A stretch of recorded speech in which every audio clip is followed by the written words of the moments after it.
that point,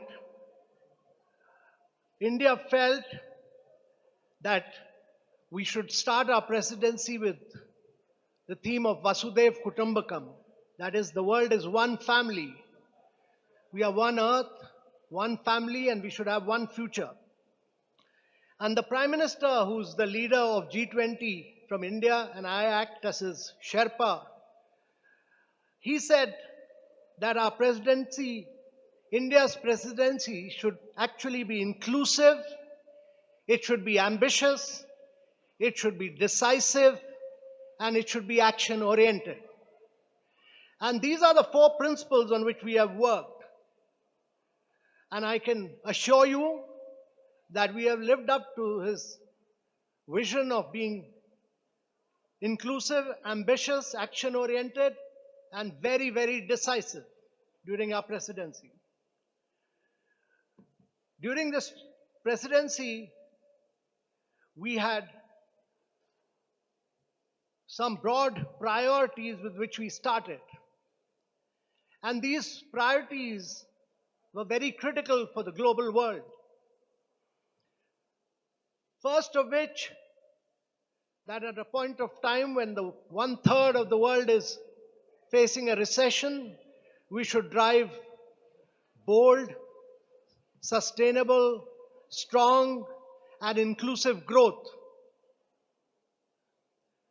The second key priority for us was to have accelerated sustainable development goals, because only 12 of the 169 SDGs are on track, and we are way behind the schedule. We are midway at the 2030 action point, but we are way behind, and therefore accelerating SDGs, improving learning outcomes, health outcomes, nutrition, all these were very critical for India's presidency.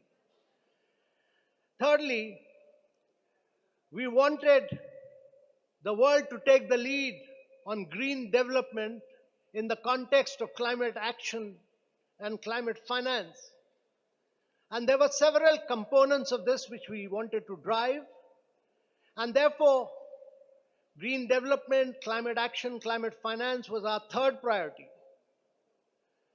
And because both SDGs and climate action require finance, particularly for developing and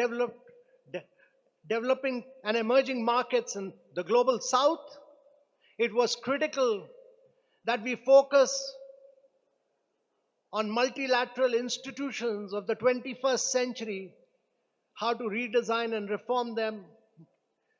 And our view was that global south, developing countries, emerging markets, which has been a very, very key component of India's presidency, must be able to get long-term financing and must be able to use new instruments for financing to drive both SDG and climate finance. So the fifth priority of India's presidency was that we must have technological development and digital public infrastructure. Because if we have to lift vast segments of the population, if we have to make a difference to the global south, technology will be the key driver. And most of the innovations in the world have come from the big tech in the West, and even in China they've come from big tech. But India has created a very unique model of digital public infrastructure, which is open source, open API, is interoperable, and has enabled digital identity for every citizen, has enabled bank account for every citizen, has enabled everyone to do fast payments, has enabled everyone to improve learning outcomes and health outcomes. And during the COVID, we were able to do 2.2 billion COVID vaccinations.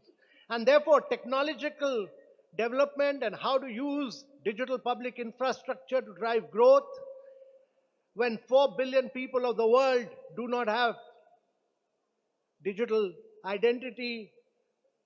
About 3 billion people do not have bank accounts, and over 133 countries do not have fast payments. That was critical from India's priorities perspective.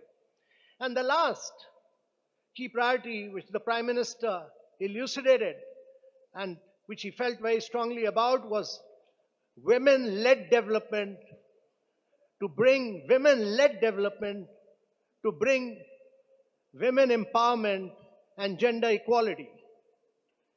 So these have been the 6 key priorities of India on which we have worked. We started our presidency by